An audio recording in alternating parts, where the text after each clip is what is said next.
90 নং দুলিয়াজান সমষ্টিত total GP after delimitation হ'ব 16খন তাৰ লগতে আঞ্চলিক পঞ্চায়ত আমাৰ এখনে হ'ব টেঙাখাট আঞ্চলিক পঞ্চায়ত টোটেল জিলা পৰিষদ হ'ব 4খন Bhadoi Duliajan Hatibandha Tengakhat total number of villages after delimitation হ'ব 244 টোটেল ব্লক আফটাৰ ডিলিমিটেশ্যন এখনে হ'ব টেঙাখাট ডেভেলপমেণ্ট ব্লক 91 নং টিংখং সমষ্টিত টোটেল জিপি আফটাৰ ডিলিমিটেশ্যন হ'ব 19খন টোটেল আঞ্চলিক পঞ্চায়ত আফটাৰ ডিলিমিটেশ্যন এখনে হ'ব টিংখং আঞ্চলিক পঞ্চায়ত জিলা পৰিষদ 4খন টিংখং ৰাজগড় মৰাণ আৰু Lengeri total number of villages after delimitation হ'ব আমাৰ 321 টোটেল ব্লক আফটাৰ ডিলিমিটেশ্যন এখনে ব্লক হ'ব টিংখং ডেভেলপমেণ্ট ব্লক 92 নং নাহৰকটীয়া সমষ্টিত টোটেল জিপি আফটাৰ ডিলিমিটেশ্যন হ'ব আমাৰ 16খন টোটেল আঞ্চলিক পঞ্চায়ত আফটাৰ ডিলিমিটেশ্যন এখন নাহৰকটীয়া আঞ্চলিক পঞ্চায়ত বুলি হ'ব টোটেল জিলা পৰিষদ আফটাৰ ডিলিমিটেশ্যন 4খন হ'ব Naharkatia Joypur Namrup Sasoni total number of villages after delimitation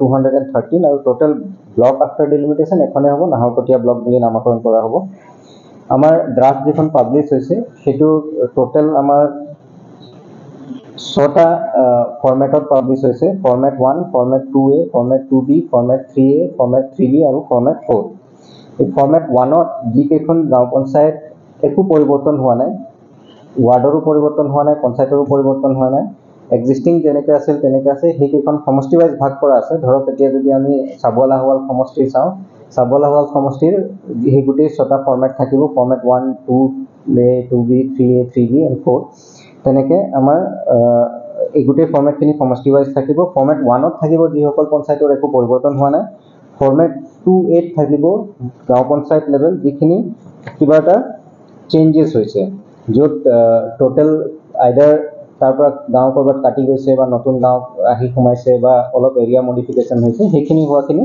আমাৰ ফৰ্ম 2A থাকিব ফৰ্ম 2Bত আমাৰ গাঁও panchayat constituency mapping against words and villages এতিয়া 2Aত ৱাৰ্ড নাথাকিব অকল কোনখন পঞ্চায়তত কোনকেইখন গাঁও আহিছে সেই লিষ্টখন থাকিব 2Bত সেই গাঁওবিলাকক কেনেকৈ ৱাৰ্ড হিচাপে ভাগ কৰা হৈছে প্ৰত্যেকটা পঞ্চায়তত 10টাকৈ ৱাৰ্ড থাকে 1 to 10 সেই 1 to 10 ৱাৰ্ডত কোনকেইখন গাঁও আহিছে সেইখিনি ডিভাইড কৰা হৈছে 2B 3Aত আঞ্চলিক পঞ্চায়ত য'ত একো পৰিৱৰ্তন হোৱা নাই তেনেকুৱা আঞ্চলিক পঞ্চায়ত থাকিব 3Bত আঞ্চলিক পঞ্চায়ত য'ত অলপ চেঞ্জ হৈছে সেই আঞ্চলিক পঞ্চায়তখিনি থাকিব আৰু এক্সিষ্টিং নামৰ ভিতৰতে যদি জিপিও চেঞ্জ হৈছে বা নতুন জিপি এড হৈছে ৰিমুভ হৈছে তেতিয়াহ'লে সেই আঞ্চলিক পঞ্চায়তখন 3Bত আহিব ফৰমেট 4ত জিলা পৰিষদ কনষ্টিটুৱেঞ্চিবিলাক আছে তাতে জিলা পৰিষদ কনষ্টিটুৱেঞ্চিৰ এগেইনষ্টত কোনকেইখন পঞ্চায়ত কোন জিলা পৰিষদত পৰিব তেনেকৈ ভাগ কৰা আছে আমাৰ এতিয়া পাব্লিকেশ্যনৰ পিছত আমি সেই গোটেই ড্ৰাফটখন চাৰ্কুলেট কৰি আছোঁ পঞ্চায়ত লেভেলত ৰাইজে নিজৰ নিজৰ পঞ্চায়ততো গৈ চাব পাৰিব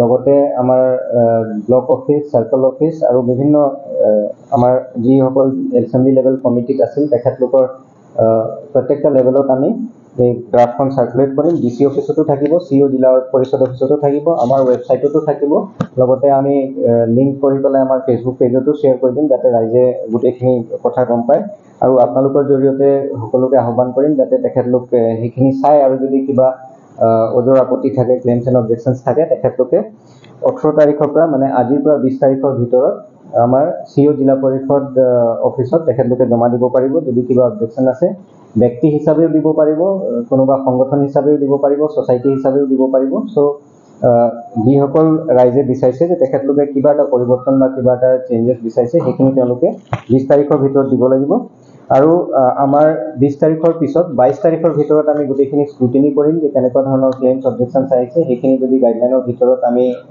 কৰিব পৰা হয় বা যিখিনি তাৰ ৰাইজে বিচাৰিছে সেইমতে যদি কৰিব পৰা হয় সেইখিনি আমি স্ক্ৰুটিনি কৰি 22 তাৰিখ আমি ফাইনেলাইজ কৰিম যে এছেম্বলি লেভেল এছেম্বলি ৱাইজ আমি সমষ্টি ভিত্তিক কেনেকৈ হিয়াৰিং কৰিব পাৰিম সো তাৰ কাৰণে আমি 22 তাৰিখ আমি গোটেই নটিফিকেশ্যনখন উলিয়াম সেইটো ষ্টেট গভৰ্ণমেণ্টৰ নটিফিকেশ্যন মতে আমাৰ এই ডেটবিলাক ফিক্স কৰা হৈছে 22 তাৰিখে আমি সেই নটিফিকেশ্যন উলিয়াম যে ক'ত ক'ত হিয়াৰিং হ'ব সমষ্টি ৱাইজ আৰু কোন ডেটত কোন টাইমত হ'ব সেই নটিফিকেশ্যনখিনি আমি 22 তাৰিখ উলিয়াম তাৰপিছত 23 তাৰিখৰ পৰা 25 তাৰিখলৈকে হিয়াৰিং হ'ব তেখেতলোক আহি পেলাই নিজৰ যি ৰিটেন অবজেকশ্যন বা ক্লেইম দিছে তাৰ ফেভাৰত যদি আৰু কিবা ক'ব লগা আছে তেখেতলোক আহি পেলাই ক'ব পাৰিব তাৰপিছত 26 তাৰিখ গোটেইখিনি আমি ফাইনেলাইজ কৰি যিমান ক্লেইমছ অবজেকশ্যনছ আছিল হিয়াৰিঙত অহাৰ পিছতো তেখেতলোকৰ যিখিনি কথা আছে সেইখিনিৰ ওপৰত আমি গোটেই অৰ্ডাৰছখিনি ইছ্যু কৰি ফাইনেলি 27 তাৰিখ আমাৰ ফাইনেল ড্ৰাফটখন ফাইনাল জিপি ডিলিমিটেশ্যনখন আমি পাব্লিছ কৰিম। চ' এইখিনি আমাৰ মষ্ট ইম্পৰ্টেণ্ট পইণ্টছ। বাকী আমাৰ জিপি যিবিলাক এতিয়া ডিলিমিটেশ্যন হৈ যাব, তাৰপিছত আমি আৰু জিপি ৰিলেটেড বিভিন্ন কাম যিবিলাক আছে সেইখিনি আৰম্ভ কৰিম। কিন্তু ড্ৰাফ্ট পাব্লিকেশ্যনৰ পিছত মই সকলোকে অনুৰোধ জনাম যাতে সকলো ৰাইজ নিজৰ নিজৰ এৰিয়াৰ গোটেইখিনি ভালকৈ চায়। আৰু আমি অলৰেডি পাব্লিক কনচালটেশ্যনো কৰা হৈছে, এছেম্বলি লেভেল কমিটিয়ে গোটেইখিনি ড্ৰাফ্ট প্ৰিপেয়াৰ কৰিছে সকলোৰ লগত কনচাল্ট কৰি। তথাপিও যদি কিবা থাকি গৈছে, কাৰোবাৰ যদি কিবা আমাক ছাজেশ্যন দিবলৈ আছে, কিবা ক্লেইমছ আছে, অবজেকশ্যনছ আছে, তেখেতলোকে জনাব পাৰে।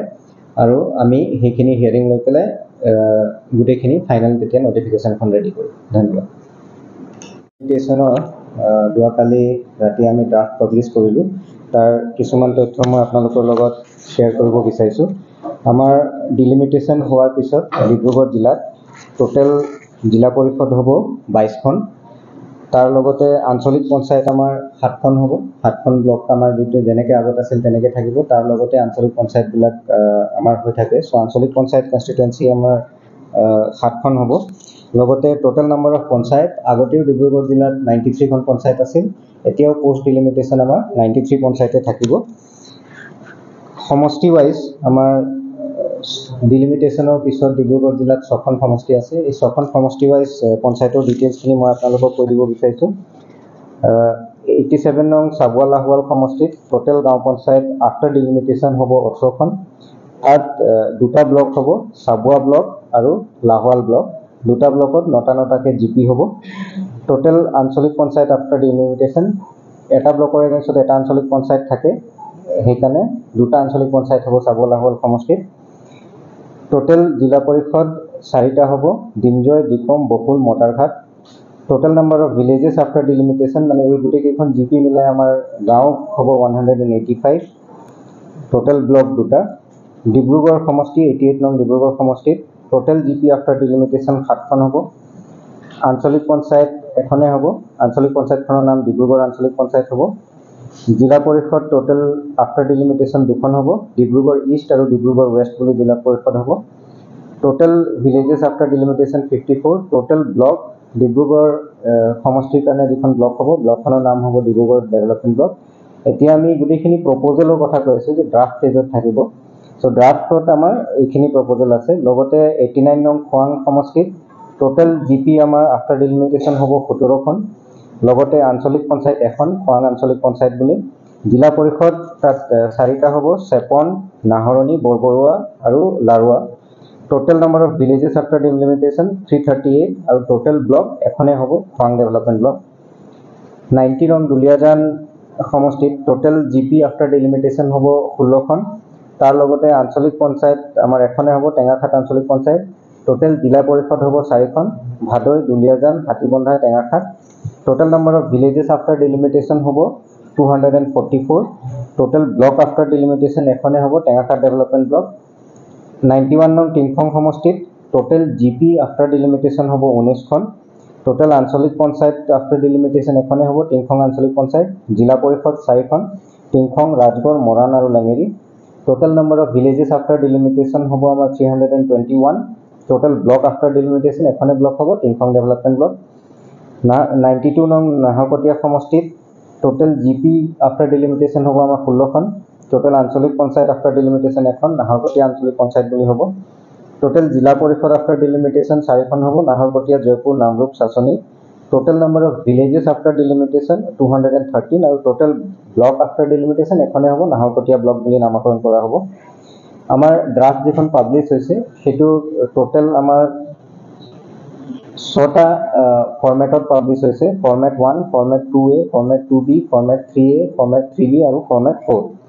এই ফৰ্মেট 1ত যিকেইখন গাঁও পঞ্চায়ত একো পৰিৱৰ্তন হোৱা নাই, ৱাৰ্ডৰো পৰিৱৰ্তন হোৱা নাই, পঞ্চায়তৰো পৰিৱৰ্তন হোৱা নাই, এক্সিষ্টিং যেনেকৈ আছিল তেনেকৈ আছে, সেইকেইখন সমষ্টি ৱাইজ ভাগ কৰা আছে। ধৰক এতিয়া যদি আমি চাবুৱা লাহোৱাল সমষ্টি চাওঁ, চাবুৱা লাহোৱাল সমষ্টিৰ সেই গোটেই 6টা ফৰ্মেট থাকিব, format 1, 2A, 2B, 3A, 3B and 4। তেনেকৈ আমাৰ এই গোটেই ফৰ্মেটখিনি সমষ্টি ৱাইজ থাকিব। ফৰ্মেট 1ত থাকিব যিসকল পঞ্চায়তৰ একো পৰিৱৰ্তন হোৱা নাই, ফৰ্মেট 2A থাকিব গাঁও পঞ্চায়ত লেভেল, যিখিনি কিবা এটা চেঞ্জেছ হৈছে, য'ত টোটেল আইডাৰ তাৰ পৰা গাঁও ক'ৰবাত কাটি গৈছে বা নতুন গাঁও আহি সোমাইছে বা অলপ এৰিয়া মডিফিকেশ্যন হৈছে, সেইখিনি হোৱাখিনি আমাৰ ফৰ্ম 2A থাকিব। ফৰ্ম 2Bত আমাৰ গাঁও panchayat constituency mapping against words and villages. এতিয়া 2Aত ৱাৰ্ড নাথাকিব, অকল কোনখন পঞ্চায়তত কোনকেইখন গাঁও আহিছে সেই লিষ্টখন থাকিব। 2Bত সেই গাঁওবিলাকক কেনেকৈ ৱাৰ্ড হিচাপে ভাগ কৰা হৈছে, প্ৰত্যেকটা পঞ্চায়তত 10টাকৈ ৱাৰ্ড থাকে 1 to 10, সেই 1 to 10 ৱাৰ্ডত কোনকেইখন গাঁও আহিছে সেইখিনি ডিভাইড কৰা হৈছে 2B। 3Aত আঞ্চলিক পঞ্চায়ত য'ত একো পৰিৱৰ্তন হোৱা নাই তেনেকুৱা আঞ্চলিক পঞ্চায়ত থাকিব। 3Bত আঞ্চলিক পঞ্চায়ত য'ত অলপ চেঞ্জ হৈছে সেই আঞ্চলিক পঞ্চায়তখিনি থাকিব। আৰু এক্সিষ্টিং নামৰ ভিতৰতে যদি জিপিও চেঞ্জ হৈছে বা নতুন জিপি এড হৈছে, ৰিমুভ হৈছে, তেতিয়াহ'লে সেই আঞ্চলিক পঞ্চায়তখন 3Bত আহিব। ফৰ্মেট 4ত জিলা পৰিষদ কনষ্টিটুৱেঞ্চিবিলাক আছে, তাতে জিলা পৰিষদ কনষ্টিটুৱেঞ্চিৰ এগেইনষ্টত কোনকেইখন পঞ্চায়ত কোন জিলা পৰিষদত পৰিব তেনেকৈ ভাগ কৰা আছে।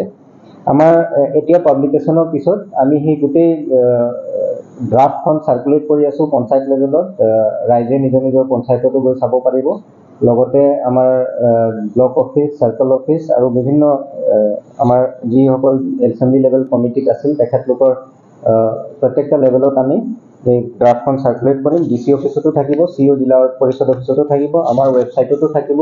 লগতে আমি লিংক কৰি পেলাই আমাৰ ফেচবুক পেজতো শ্বেয়াৰ কৰি দিম, যাতে ৰাইজে গোটেইখিনি কথা গম পায়। আৰু আপোনালোকৰ জৰিয়তে সকলোকে আহ্বান কৰিম যাতে তেখেতলোক সেইখিনি চাই, আৰু যদি কিবা অজৰ আপত্তি থাকে, ক্লেইমছ এণ্ড অবজেকশ্যনছ থাকে, তেখেতলোকে 18 তাৰিখৰ পৰা মানে আজিৰ পৰা 20 তাৰিখৰ ভিতৰত আমাৰ CO জিলা পৰিষদ অফিচত তেখেতলোকে জমা দিব পাৰিব। যদি কিবা অবজেকশ্যন আছে ব্যক্তি হিচাপেও দিব পাৰিব, কোনোবা সংগঠন হিচাপেও দিব পাৰিব, ছ'চাইটি হিচাপেও দিব পাৰিব। চ' যিসকল ৰাইজে বিচাৰিছে যে তেখেতলোকে কিবা এটা পৰিৱৰ্তন বা কিবা এটা চেঞ্জেছ বিচাৰিছে, সেইখিনি তেওঁলোকে 20 তাৰিখৰ ভিতৰত দিব লাগিব। আৰু আমাৰ 20 তাৰিখৰ পিছত 22 তাৰিখৰ ভিতৰত আমি গোটেইখিনি স্ক্ৰুটিনি কৰিম যে কেনেকুৱা ধৰণৰ ক্লেইমছ অবজেকশ্যনছ আহিছে, সেইখিনি যদি গাইডলাইনৰ ভিতৰত আমি কৰিব পৰা হয় বা যিখিনি তাৰ ৰাইজে বিচাৰিছে সেইমতে যদি কৰিব পৰা হয়, সেইখিনি আমি স্ক্ৰুটিনি কৰি 22 তাৰিখ আমি ফাইনেলাইজ কৰিম যে এছেম্বলি লেভেল এছেম্বলি ৱাইজ আমি সমষ্টি ভিত্তিক কেনেকৈ হিয়াৰিং কৰিব পাৰিম। চ' তাৰ কাৰণে আমি 22 তাৰিখ আমি গোটেই নটিফিকেশ্যনখন উলিয়াম। সেইটো ষ্টেট গভৰ্ণমেণ্টৰ নটিফিকেশ্যন মতে আমাৰ এই ডেটবিলাক ফিক্স কৰা হৈছে।